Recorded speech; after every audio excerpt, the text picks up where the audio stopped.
গল্প বলার দেশে আপনাদের সবার আমন্ত্রণ। আমি যে গল্পটি পড়ব সেটি শোনার জন্য। যদি ভালো লাগে তাহলে আমার চ্যানেলটিকে সাবস্ক্রাইব করবেন। গল্প রিফিল ফুরিয়ে যাওয়া ডট পেন, লেখিকা আশাপূর্ণা দেবী। সকাল থেকে সংসারটা ঠিক তালমাফিকই চলেছে। কোথাও কোনো বেতালা আওয়াজ উঠে শান্তি বিঘ্নিত করেনি। ভোর সকাল থেকে লোডশেডিং হয়ে জলের পাম্প অচল করে রাখেনি, যেমন প্রায়ই রাখে। বাসন মাজুনি সুধা আসেনি, হঠাৎ ভোরবেলা বিনা নোটিশে ডুব মারেনি, যেমন অনেক দিনই মারে। রান্নার গ্যাস সকালের চায়ের জলের কেটলিটা বুকে বসিয়েই আচমকা জবাব দিয়ে বসেনি, যেমন মাঝে মধ্যেই বসে। এবং অসীমা আর অনিন্দিতার প্রতিক্ষণের নিরুচ্চার ঠান্ডা লড়াই অকস্মাৎ কোনো তুচ্ছ কারণে সোচ্চার হয়ে উঠে ঠান্ডাকে উত্তপ্ত করে তোলেনি, যেমন যখন তখনই তোলে। আজ একটা নির্মেঘ সকালই বলা যায়। এমনকি পরাশর আর পরমেশ অধৈর্য হয়ে ওঠার আগেই খবরের কাগজটা এসে গেছে। টুটুন মিঠুনের স্কুল বাস ঘড়ির কাঁটায় কাঁটায় দরজায় দাঁড়িয়েছে এবং বই খাতা আর মাতৃস্নেহলালিত টিফিন বক্সের ভারে ভারাক্রান্ত ছেলে মেয়ে দুটোকে কোলে তুলে নিয়ে গন্তব্যপথে ছুট মেরেছে। তৎপরে পরাশর পরমেশের অফিসের ভাতও তাড়া দেওয়ার আগেই বাড়া হয়ে টেবিলে এসে বসেছে। এই স্বচ্ছন্দ ছন্দে চলমান সংসার চক্রে হঠাৎ ক্যাচ করে একটা শব্দ উঠল, আর উঠেই ঝনঝন আওয়াজ তুলে চলল। ব্যাপারটা ধরা পড়ল পরাশর পরমেশ অফিস বেরোবার মুখে। লীলাবতী সকাল থেকে বাড়ি ছাড়া। ধরা পড়ল এই জন্যে, ছেলেরা অফিস বেরোবার কালে লীলাবতী যেখানে যত জরুরি কাজেই থাকুন অথবা পুজোর ঘরে ধ্যানস্থ অবস্থায় দুর্গা দুর্গা করতে করতে ঠিকই দরজার কাছে এসে হাজির হন। আজ হলেন না। পরমেশ বলল, মা কোথায়? মা? বউরা এদিক ওদিক তাকালো। কই দেখছি না তো। দেখছি না মানে? আমরা খেতে বসছি বলা হয়েছিল। স্বর্ণ তো বলে আসে ঠাকুর ঘরে। এত আলগা আলগা কথা কেন? পরাশর চেঁচিয়ে উঠল, আজ বলে এসেছিস? এই স্বর্ণ। স্বর্ণের ঝাড়া জবাব, সে তো এইমাত্র মাদার ডেয়ারি এবং দুধের ডিপো থেকে এসে দাঁড়িয়েছে। কাকাবাবুরা কখন খেতে বসেছে সে জানে? ছুটে দেখে আয় ঠাকুর ঘরে, বলকে আমরা বেরোচ্ছি। পরমেশ উষ্ণ কণ্ঠে বলল, উহ, এই এক হয়েছে আজকাল মার, 3 ঘন্টা পুজো। দেখো গে সমাধিস্থ হয়ে গেছেন কি না। দরজার বাইরে পা বাড়িয়েছে। স্বর্ণ এসে খবর দিল, না সমাধিস্থ নয়, ঠাকুর ঘরে নাই ঠাকুমা। ঠাকুর ঘরে নেই? তাহলে কি ব্যাপার? কোথায়? ভাড়ারের কোণে বসে নেই তো? চালের ঘরে? ছাদটা দেখেছিস স্বর্ণ? ছাতের বাগানে ফুল গাছের গোড়া খুঁড়ছেন না তো? না বাবা না, ছাতে নাই। তুই আবার দেখে আয় ভালো করে। বেজায়ের মুখে উঠে গেল স্বর্ণ এবং আরও বেজায়ের মুখে নেমে এলো। বললুম তো ছাতে নাই। আরে শোবার ঘরটা দেখা হয়েছে? শরীর টরীর খারাপ হয়ে শুয়ে নেই তো? স্বর্ণ সতেজে বলল, সে আবার কি? মায়েরে আমারে তো ঠাকুমাই রোজ দিনের মতন দরজা খুলে দিল, তারপর তো পাম্প চালালো, তারপর চানের ঘরে ঢুকে গেল, তারপর আমি কি জানি? আমি কি ঠাকুমার সাথে সাথে ঘুরছি নাকি? আমার কাজ নাই? আর বউরা, অসীমা, অনিন্দিতা, তারাই বা কি জানে? তারা বলে সকালবেলা কাজের চাপে চোখে কানে দেখতে পায় না। ছেলে মেয়েকে তৈরি করে স্কুলে পাঠানো, তাদের টিফিন তৈরি করে সঙ্গে দেওয়া, বাবুদের অফিসের ভাত, নিঃশ্বাস ফেলার সময় থাকে নাকি? তাই দেখতে যাবে শাশুড়ি কখন কোথায় কি করছেন? এখন ছেলেদের তীব্র প্রশ্ন, তা চোখ কান থাকবে না? বলে খোঁজ করবে না মানুষটা গেল কোথায়? সঙ্গে সঙ্গে বউদেরও তীক্ষ্ণ উত্তর, বাড়ির সকলেরই একজোড়া করে চোখ আর একজোড়া করে কান আছে। উদ্বেগে বুদ্ধিভ্রংশ। বউদের মুখের ওপর গর্জন, এটা কি আমাদের দেখার কথা? কেন নয়?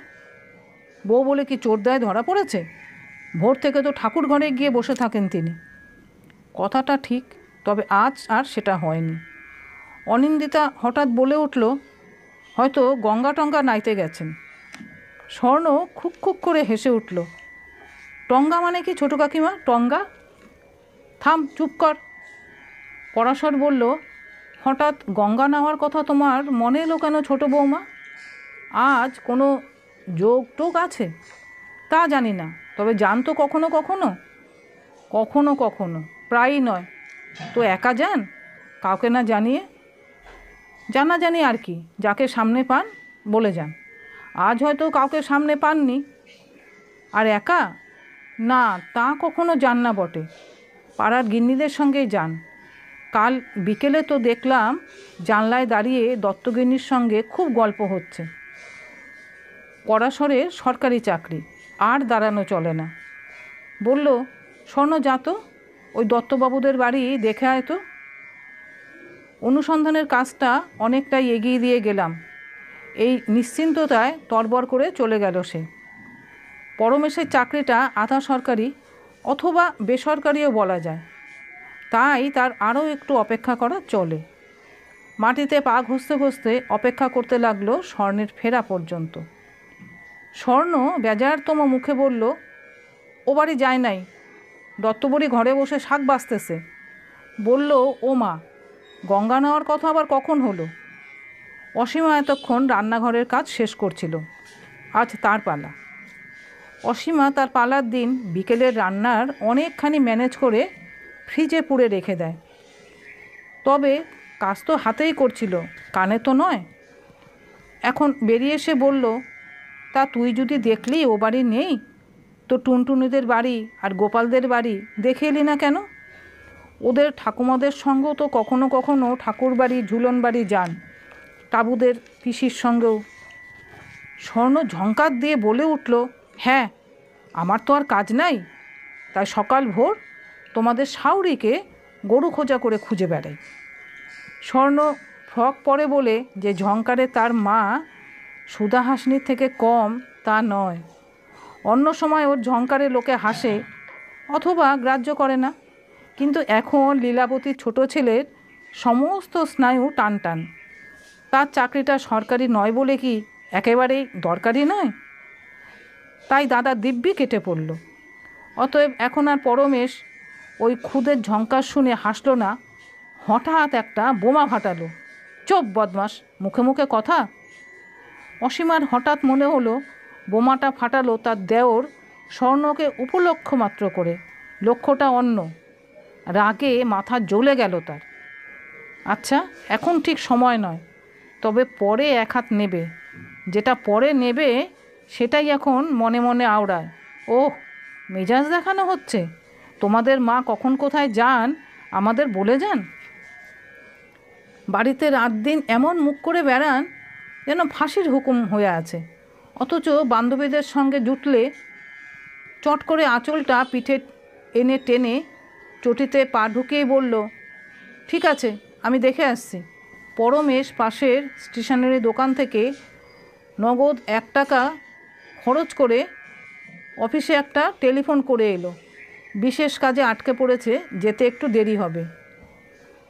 দিনের সাথী দোকানটা দিয়েছে অরবিন্দ, পরমেশের জাঙ্গিয়া পড়া কালের বন্ধু।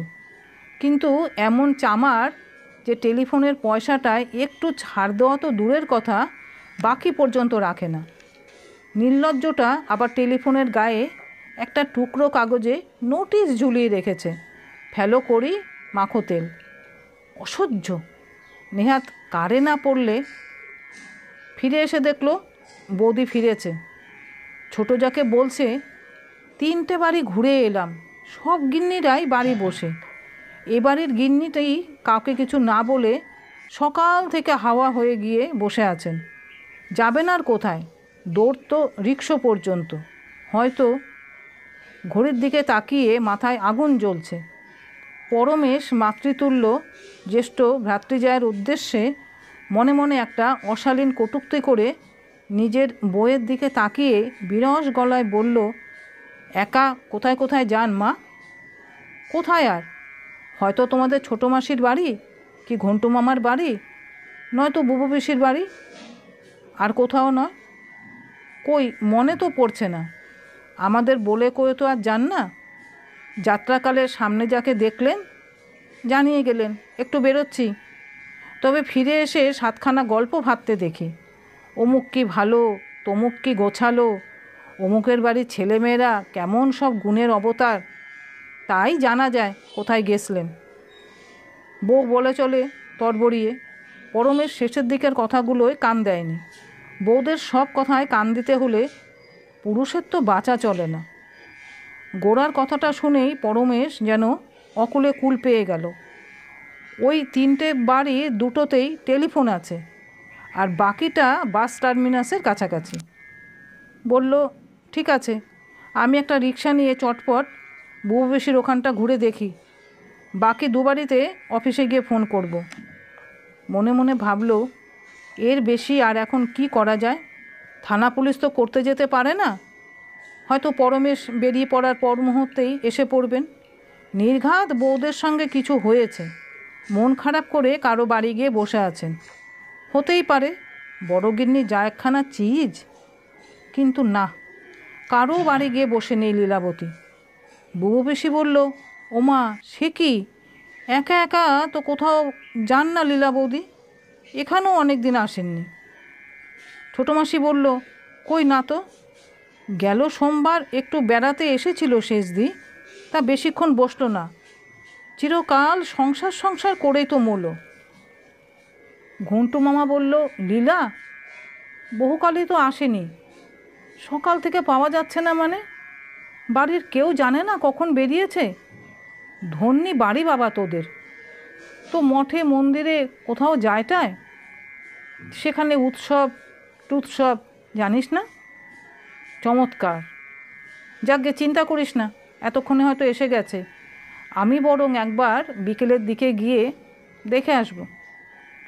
পরমেশ মনে মনে বলল, মাথা কিনবেন। ফোন নামিয়ে রাখল, আর ভাবল খুব ভুল হয়ে গেছে। বাড়িতে বলে এলেই হয়তো মা এসে পড়লে একটু জানিয়ে দিত। অফিসের ফোন নম্বরটা বাড়িতে রাখা আছে অবশ্য, কিন্তু সেটা কি বউদের খেয়াল হবে? অন্য সব বিষয়ে তো বড়গিন্নি দিব্যি চৌকস, কিন্তু দরকারের ঠিক এই সময় ফোনটা ঝনঝনিয়ে উঠল। কে, কি ব্যাপার, ফিরেছেন? ফেরেননি? গিয়ে শুনবো, দাদাকে এখান থেকে জানিয়ে দেব। কিন্তু ব্যাপারটা কি? হ্যালো হ্যালো, যাচ্ছেলো। এদিকে বাড়ির পরিস্থিতি এই। সকালবেলা পাড়ার যেসব গিন্নিদের বাড়িতে বাড়িতে খোঁজ নিতে যাওয়া হয়েছিল, তারা একটু পরেই একে একে আসতে শুরু করেছেন, এবং প্রত্যেকেই গালে হাত দিচ্ছেন আর জেরা চালিয়ে যাচ্ছেন। ঠিক কখন থেকে দেখা যাচ্ছে না লীলাবতীকে, শেষ কার সঙ্গে দেখা হয়েছিল, কাউকে কিছু বলে যাননি, সকালে পুজোর ঘরেও ওঠেননি। ব্যাপারটা কি? লীলাবতী নামের মহিলাটি হঠাৎ একটি ব্যাপার ঘটিয়ে তার ছেলের বউ দুটোকে এইভাবে বেকায়দায় ফেলে দেওয়ায় তারা মনে মনে গজরাচ্ছে। তবে এই সব জেরার উত্তরে স্বর্ণ অনেকটা সাহায্য করছে। তার কাছে প্রত্যক্ষদর্শীর বিবরণ, অতএব তার ভূমিকাটাই প্রধান। স্বর্ণ সুধা হাসিনীর মেয়ে। ভোর সকালে মায়ের সঙ্গে চলে আসে, সারা দিন এ বাড়িতেই খায় দায় কাজকর্ম করে, রাত্রে মা এসে নিয়ে যায়। কাছেই বাসা। প্রথম দিকে স্বর্ণ তার গৌরবময় ভূমিকাতে অটল ছিল, কিন্তু বারবার একই প্রশ্নের উত্তর দিতে দিতে এখন বেজার হয়ে বলছে, বললুম তো চানের ঘরে ঢুকে পড়ল, তাই দেখেছি। তারপর কোথায় উপে গেল তা জানিনি। আমি মনে ভেবেছি যে 3 তলায় ঠাকুর ঘরে উঠে গেছে। হ্যাঁ, ভোর সকালে আমাদের দুয়ার তো ঠাকুমাই খুলে দেয়, পাম্প ঘরের চাবিও উনিই খোলে। পাড়ার গিন্নিরা বিদায় হবার পরই পাড়ার পিসশাশুড়ি বুবু পিসি এলেন, এবং আর এক দফা শুনানি শুরু হলো। বউরা ঠোঁট কামড়ে বলল, দোষ তো আমাদেরই হবে, কিন্তু কবে আবার উনি কোথাও বেরোলে আমাদের বলে যান।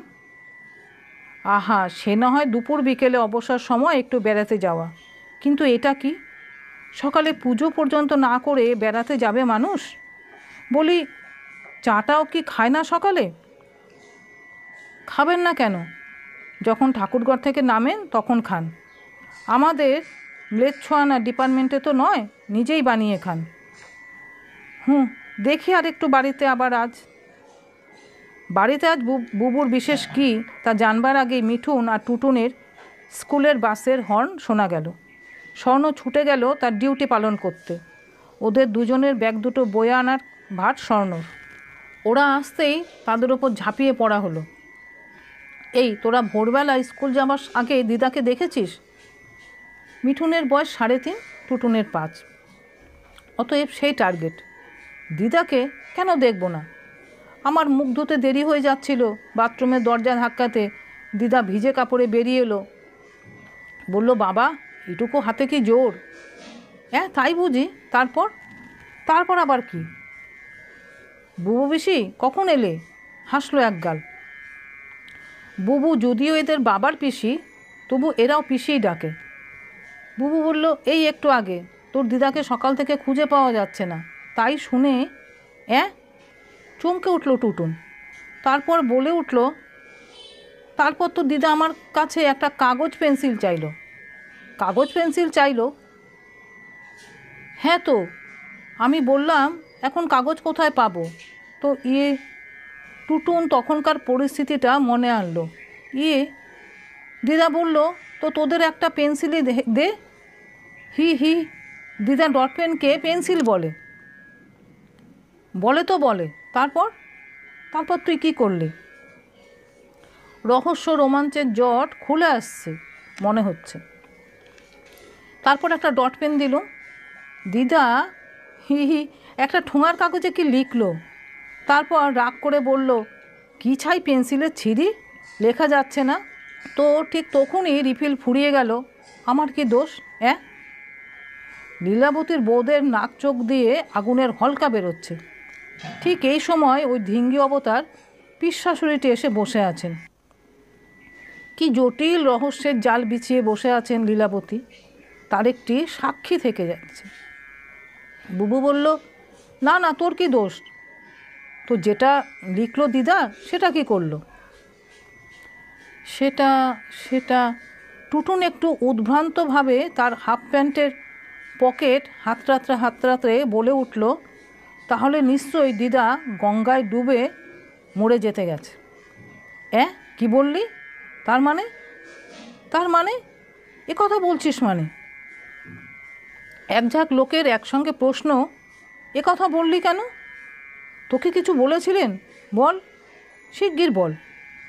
টুটুন শুকনো গলা একটু ঢোক গিলে বলল যে, টুটুন, আমি যদি না থাকি তোর খুব কষ্ট হবে। এই কথা বলল? তো তুই কি বললি?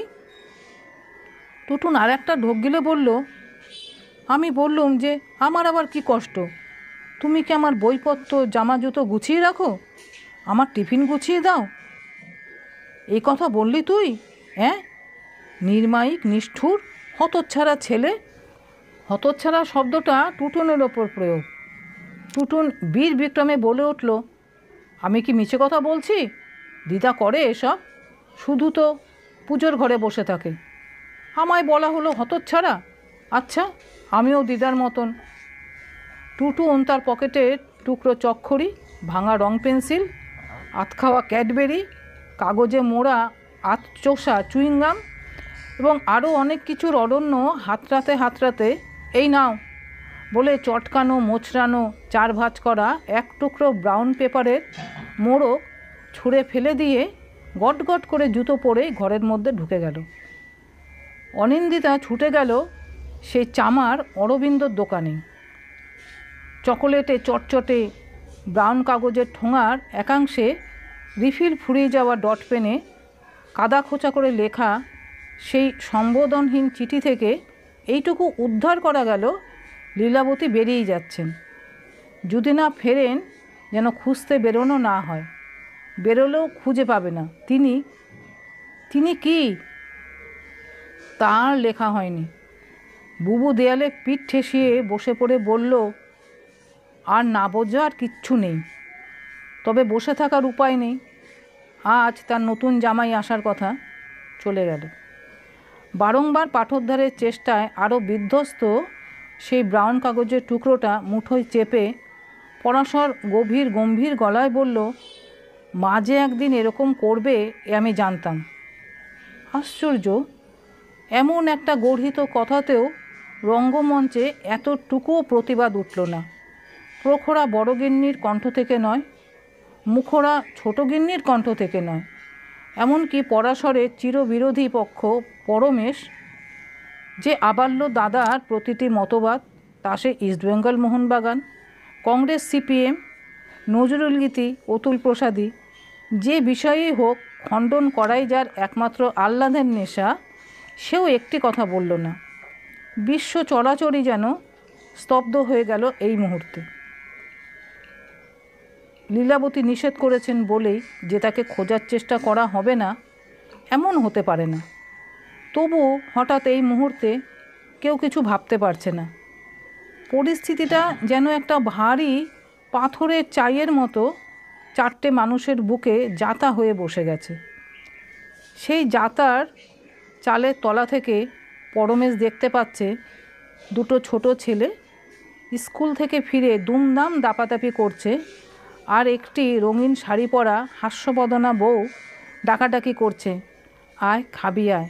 বাব্বা বাব্বা, তোদের কি খিদেও পায় না রে, এসেই দস্যিবৃত্তি। দেখতে পাচ্ছে ঝকঝকে দুখানা কাঁসার রেকাবিতে কয়েকটা করে রুটি আর কিছু তরকারি। একটা ছেলে জোর গলায় বলছে, রোজ রোজ রুটি খাবো না, যাও। বউটি খোসামত করে বলছে, আচ্ছা বাবা আচ্ছা, কাল পরোটা করে রাখবো, আজ খা। দেখতে পাচ্ছে দুটো ছেলের মধ্যে একটা ছেলে রান্নাঘরের দরজায় দাঁড়িয়ে চেঁচামেচি করছে, সারাক্ষণ তুমি শুধু এই পচা পচা কাজ নিয়ে বসে থাকবে না, শিগগির গল্প বলবে চলো। বউটি আলো জ্বালা মুখে বলছে, আর একটুখানি, মাত্র 5 মিনিট। বউটি নয়, মা। আশ্চর্য, মা যে এত সুন্দর ছিল, মার হাসি এত সুন্দর ছিল, এসব একেবারে ভুলে গেল কি করে পরমেশ? মা তার হাজার হাজার কাজের মধ্যে থেকে একটু সময় বার করে কাছে এসে বসলে ছেলেটা কি বলতেই যেত। কতদিন পর্যন্তই যেন ছেলেটা সমস্ত হৃদয় জুড়ে ছিল শুধু মা। আচ্ছা, তারপর কখন কি হলো? পরাশর নামের লোকটার মনের মধ্যে কিন্তু মা নামের একটি উজ্জ্বল ছবিকে ঘোরাফেরা করতে দেখা যাচ্ছে না। পরাশরের চোখে কেবলই ভেসে উঠছে একটা রোগা কালো থান পড়া মূর্তি। তাদের খাওয়ার টেবিলের ধারে এসে দাঁড়ালো, কেউ তাকালো না, পরাশরও না। মূর্তিটা আস্তে আস্তে চলে গেল। আবার দেখল সেই প্রায় ছায়ার মতো মূর্তিটির মুখ থেকে কি একটা প্রশ্ন উচ্চারিত হলো। কোনো এক বউ কি একটা ঝংকার দিয়ে উঠল। পরাশর বলে উঠল, অনেক রান্না হয়েছে মা, তুমি আবার এর মধ্যে মাথা গলাতে এলে কেন? এ সময় এর বেশি খাওয়া যায়? ছায়ামূর্তি সরে গেল, আবার এসে দাঁড়ালো দরজার কাছে। পরাশর তার দিকে না তাকিয়েই বলল, চলি। তারপর শুনতে পেল, দুর্গা দুর্গা। আচ্ছা, কবে কতদিন আগে পরাশর নিজে থেকে মা বলে ডেকে একটা কথা বলেছে? মনে পড়ছে না। মা কিছু বলতে এলে দায়সারা গোছের একটা উত্তর দিয়েছে। মা কাছাকাছি এসে দাঁড়ালেই তো ভয় আর অস্বস্তি। এই বুঝি মা বেফাস কিছু একটা বলে বসে, আর সঙ্গে সঙ্গে কোনো ফনাতলা ফণিনি ফোঁস করে ওঠে। আচ্ছা, কী এমন বলতো মা? পরাশর হঠাৎ চমকে উঠল। এক্ষুনি অতীত সুযোগ কথা ভাবছি মার সম্পর্কে। মা বলতো কিছু বেফাস, কিছুই তো মনে পড়ছে না। হ্যাঁ, একদিনের কথাটা মনে আছে। মা হঠাৎ বলে উঠেছিল, কি রোগাই হয়ে যাচ্ছিস রে দিন দিন খোকা, কণ্ঠার হাড় দেখা যায়। কেন রে? ব্যাস এইটুকু মাত্র কথা। কি রসাতল, কি কাণ্ড! অসীমা ভাঁড়ারের চাবিটা, যেটা আগে মার আঁচলেই থাকতো, কে জানে কখন কোন সময় অসীমার আঁচলে উঠেছে। মার পায়ের কাছে ছুঁড়ে দিয়ে বলে উঠেছিল, কাল থেকে আবার আপনি সংসারের ভার নেবেন। ছেলেদের যত্নার্থী করবেন। আহা, পরের হাতে খেয়ে কণ্ঠার হাড় বেরিয়ে যাচ্ছে। সেই চাবি আবার অসীমার আঁচলে তুলতে মাকে কি বেগই পেতে হয়েছিল। আর সেই সময় পরাশর মাকেই ধমকেছিল, বলেছিল সব সময় বোকার মতো কথা। মা নিঃশব্দে অসময়ে ঠাকুর ঘরে উঠে গিয়েছিল। পরাশর নামের লোকটার চোখের সামনে কোনো হাসি খুশি আলো আলো মুখের ছবি ঘোরাঘুরি করছে না, শুধুই ছায়া ফেলে ফেলে চলেছে মলিন বিষণ্ণ একটি মূর্তি। মুখ নয়, মূর্তি। মুখের দিকে তেমন করে তাকানো হয়েছে কই, কত কালই তো। তবু এই বিষণ্ণতার ছায়া থেকেই গভীর গম্ভীর একটি শব্দ উঠেছে। মা যে একদিন এই রকম করবে তা জানতাম। আশ্চর্য, এখন জানা যাচ্ছে সকলেই নাকি এটা জানত। নিভৃতে যে যার নিজজনের কাছে নিবেদন করলো সে কথা। জানতাম। একজন বলল, তুমি ঠিকই বলেছ। ছোট গিন্নি এক এক সময় অকারণ মুখের ওপর এমন কটকট করে কথা শোনাতেন, শুনে মনে হতো দুঃখে অপমানে ঠিক একদিন কিছু করে বসবেন। অপরজন বলল, দাদার কথাটা মিথ্যে নয়, আমিও মাঝে মাঝে এ ভয় করেছি। বড় গিন্নি ক্রমশই যা আধিপত্য বিস্তার করে চলেছিলেন, যার হাতে গড়া এই সংসার তার হাত থেকে সব অধিকার কেড়ে নেওয়া। ভিখিরিকে একমুঠো ভিক্ষে দিত 5 বার ইতস্তত করতে হতো, জিজ্ঞেস করতে হতো, বৌমা কোন চালটা থেকে নেব, যেন উনি এই সংসারের কেউ নন, যেন বহিরাগত।